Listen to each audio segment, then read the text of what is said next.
आज हम देहरादून से केदारकंठा की ओर निकल पड़े। यह यात्रा न केवल एक साहसिक चुनौती थी, बल्कि प्रकृति के अद्भुत सौंदर्य को अनुभव करने का भी एक अनुपम अवसर भी थी। हमारा पहला पड़ाव सांकरी गांव था। रास्ते में सुंदर प्राकृतिक दृश्य हमारी आंखों को मोह रहे थे। पक्षियों की चहचहाहट, पेड़ों के बीच से छनकर आती सूरज की किरणें और नदियों की कलकल ध्वनि, यह सब मिलकर एक सुरम्य वातावरण का निर्माण कर रहा था, जो मन को एक अद्भुत शांति प्रदान कर रहा था। सांकरी से चलकर हम जूड़ा तालाब पहुंचे, जहां हमारा पहला कैंप था।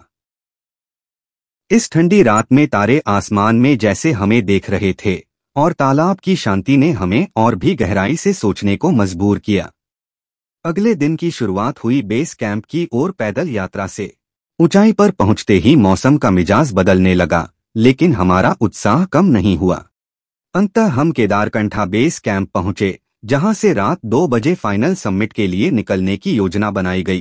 फर्स्ट पर्सन आप लोगों को कल सुबह का जो टाइमिंग दिया जाएगा, ऐसा टाइमिंग होगा जिसमें आप लोगों को बिल्कुल ध्यान देना। तो आपका जो टाइमिंग रहेगा कल रात को 2 बजे, आज रात को 2, ठीक है, 2 बजे आप लोगों को 2 बजे से पहले उठ जाना। बेस कैंप से फाइनल समिट तक का सफर अत्यंत चुनौतीपूर्ण था। बर्फ में चलना कठिन था और अंधेरे ने हमारी मुश्किलों को और बढ़ा दिया। रास्ते के दृश्य हमारी आंखों में एक नई ऊर्जा भर रहे थे। जब हम अपनी मंजिल पर पहुंचे तो बर्फ से ढके पहाड़ों और सूर्योदय का दृश्य आत्मा को गहराई से छू लेने वाला था। सूरज की पहली किरणें जब बर्फीले पर्वतों पर पड़ी तो मानो प्रकृति ने एक अद्वितीय कृति का सृजन किया हो। उन किरणों ने न केवल पर्वतों की सुंदरता को उजागर किया, बल्कि हमारे मन के अंधेरों को भी हल्का कर दिया, जैसे सफेद बर्फ की तरह शुद्धता भर दी हो। कुछ पर्वतों पर ऐसा प्रतीत होता था जैसे स्वर्ण की परत चढ़ी हो, जबकि अन्य गर्व से अपनी चोटी को बादलों के बीच ऊंचा उठाए हुए थे। वहां एक अलग ही ऊर्जा थी जो मुझे प्रकृति के सबसे अनमोल सौंदर्य का एहसास करवा रही थी। वो ऊंची चोटियां जो बादलों को चीरती हुई सीधी आकाश में जा मिलती थीं, किसी स्वर्गीय स्थान की तरह प्रतीत हो रही थीं।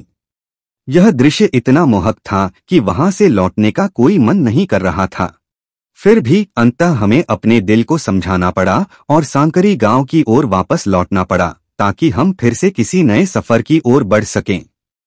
क्योंकि सच में जीवन एक यात्रा है, जिसमें हर मोड़ पर नई संभावनाएं और अद्भुत अनुभव हमारा इंतजार करते हैं।